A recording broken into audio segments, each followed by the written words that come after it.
They travel to alien lands, interact with foreign cultures, work hard, face racism, and for what? A 16.65% passing rate? Or is there more? Every year, tens of thousands of Indian students make the life-altering decision to leave their homeland and pursue a medical degree in foreign countries. This phenomenon has grown into a significant trend fueled by a complex interplay of ambition, systematic constraints, and global opportunity. Yet, the journey from aspiring doctor to practicing physician in India is fraught with challenges, especially once they return. These graduates must navigate the formidable Foreign Medical Graduates Examination, or FMGE, also known as the MCI Screening Test. Now first let's understand, why do Indian students go abroad for medical education? The answer at its core is a matter of numbers and opportunity. In 2024, around 2.4 million students registered for the National Eligibility Cum Entrance Test, or the NEET UG exam, competing for just around 118,000 MBBS seats in India. Of these, only 55,000 seats are in government colleges, which are highly subsidized and fiercely contested. The rest are in private institutions, where the cost can soar beyond 1 crore for the entire course, an astronomical sum for most Indian families. First of all, it was not my plan A to go abroad for MBBS, but then I prepared for NEET. 2 drops I took. I scored good, but not enough to secure a seat myself in government colleges. Then I tried into private colleges, medical colleges. Then the fee structure was pretty expensive, like it was reaching up to 1 crore. So the only option left was either I try for BDS, dentist, or I give them crore. But then my father suggested that maybe you should go abroad, and then you can prepare over there and come and pass the screening test. The severe mismatch between demand and supply leaves a vast majority of aspiring doctors without a seat, despite years of preparation and often excellent academic records. For many, the dream of becoming a doctor is too precise to abandon. Thus, they look outwards to countries like Russia, China, Ukraine, Kazakhstan, the Philippines, and nowadays increasingly to countries like Italy and Georgia. These destinations offer several advantages: lower tuition fees than private Indian colleges, often ranging between 15 to 25 lakhs for the entire course in some of these countries. Then comes easier admission requirements, sometimes requiring only a 50% score in science subjects and English in grade 12th, with no entrance exams. And then there is modern infrastructure and better access to research and clinical exposure in some universities.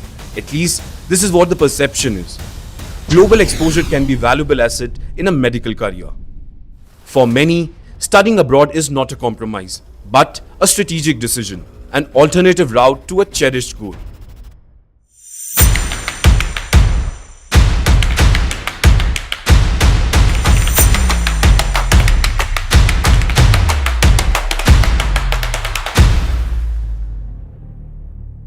As per several media reports, 25,000 to 40,000 Indian students travel abroad every year to pursue medicine. This outflow is not just a statistic. It represents thousands of families investing their hopes, savings, and future in the promise of a medical degree from a foreign land. There are so many people applying, and only that many can get in. So the rest of the people who have lost it by just few marks, they are capable, but they do not have the seat available. So I think they are going abroad because it's a cheaper alternative than doing it in a private university in India. For these students, life in a foreign country is both exhilarating and daunting. They are exposed to new culture, languages, and system of education. Many universities abroad, especially in Eastern Europe and Asia, have tailored their programs to attract international students, offering courses in English and structured clinical rotations. However, the experience is not without its challenges. Students often grapple with language barrier, cultural adjustment, and occasional difference in medical curriculum and teaching methodologies. While some universities provide excellent training and facilities, others may fall short, leading to disparity in the quality of education received. The real test of Indian medical graduates from abroad begins not in the lecture halls of Moscow or Manila, but upon their return to India. Before they can practice medicine or even begin their internships, they must clear the Foreign Medical Graduate Examination, a mandatory screening test conducted by the National Board of Examinations in Medical Sciences. The FMGE is notorious for its difficulty. It consists of 300 multiple choice questions and candidate must score at least 150 to pass the examination. In fact, the pass rate is alarmingly low. As per the Economic Survey 2024-2025, in 2023, the passing percentage of this examination remained at 16.65%. Though if we believe the data provided by Physics Wala's Acadfly on their website, the passing percentage has improved over the last 6 years, and so has the number of candidates appearing for the exam. As per the data by Physics Wala's Acadfly, around 20,000 candidates appeared for this very exam with a passing percentage of 15%. And if we look at the data from 2024, the passing percentage has increased to 31.5%, but clearly it's still too low. You see the countries which have a good education system like US, UK, Australia, Canada, and I think New Zealand. These people people coming from there do not need to give FMG. But people coming from any other country, they have to give so that the standard of the student is maintained. And the low passing percentage, that is to keep only the brightest as our doctors, because a lot of things depend on the doctor. The reasons for this dismal success rate are multifaceted. First comes the curriculum mismatch. The medical curriculum in many foreign universities differs significantly from the Indian MBBS syllabus. Students may find that crucial topic emphasized in the FMGE were not covered in depth during their studies abroad. Then comes exam difficulty. The FMGE is widely regarded as challenging, with questions sometimes sourced from postgraduate level content, making it tough even for the well-prepared candidates. Then comes the lack of preparation resources. Many returning candidates lack access to high-quality coaching or study materials tailored to the FMGE, further hampering their chances. Then there comes no limit on attempts. Since there is no cap on the number of attempts, a significant portion of failed candidates reappear, which skews the passing rate downwards.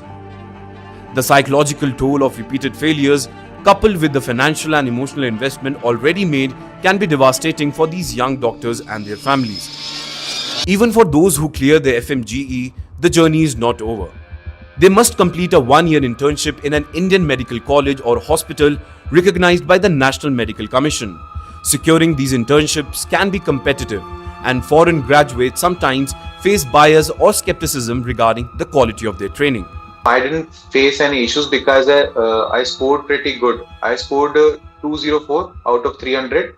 But yes, the issue persists because the number of seats are not enough that they provide every FMG a seat in government college.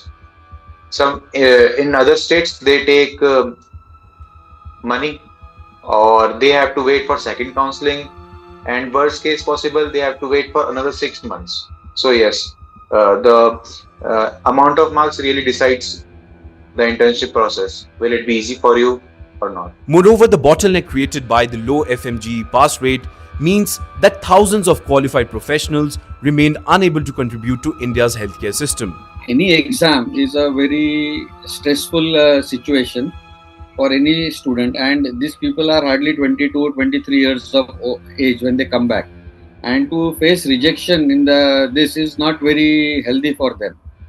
And there are other alternatives available. If you have done engineering or this, there are a lot of scopes available, but the scope for a MBBS graduate is very less. He has to pursue only one profession, so it becomes very difficult for them, and they need proper guidance and counseling. The increasing outflow of Indian students for medical education abroad poses several challenges for policymakers. The exodus represents a significant outflow of talent and capital, as family spends a lot of money annually on foreign education. Ensuring that returning graduates meet Indian standard is essential for patient safety, but the current system may be overly punitive rather than supportive. With India's doctor-patient ratio better than WHO's recommendations, integrating foreign-trained doctors could further bridge critical gaps, provided they are adequately prepared and supported. And then there are recent reforms by the National Medical Commission that aims to expand medical seats and regulate private college fees. But the gap remains vast. There is also a growing call to strengthen the integration of foreign medical graduates, perhaps through a better preparatory programs, bridging courses, or targeted support for FMGE preparations. The story of Indian students traveling abroad for medical degrees is one of aspiration, resilience, and systematic challenge. It is a testament to the determination of thousands of young people who refuse to let the odds define their destinies. Yet, it also highlights the urgent need for reforms in India's medical education system to expand opportunities at home, support those who return from abroad, and ultimately to ensure that nation's healthcare needs are met with harnessing rather than hindering the talent of its aspiring doctors. For every student who aboards a plane to Moscow, Manila, or Tbilisi, there is a family that dreams of seeing them wear a white coat in an Indian hospital. The journey is long, the hurdles are many, but the hope endures.